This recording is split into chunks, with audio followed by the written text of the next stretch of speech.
Я Альменова Калья Абзеловна. В 1985 году пришла на завод.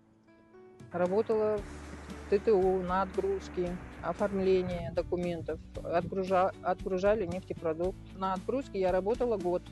Потом перевелась на участок узел водоприсадок.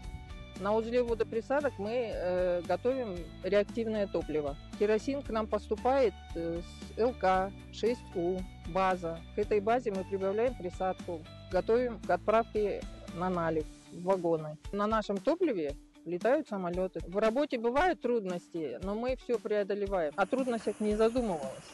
И даже в мыслях не были эти трудности. Я благодарна своим родителям, что они воспитали меня такой. Не бояться трудностей. Но я думаю, что профессия выбрала меня, а не я ее.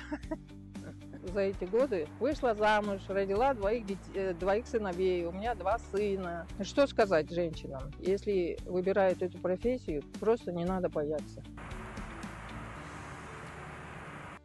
Выбор рабочей профессии может быть не только захватывающим, но и стоящим решением для женщин.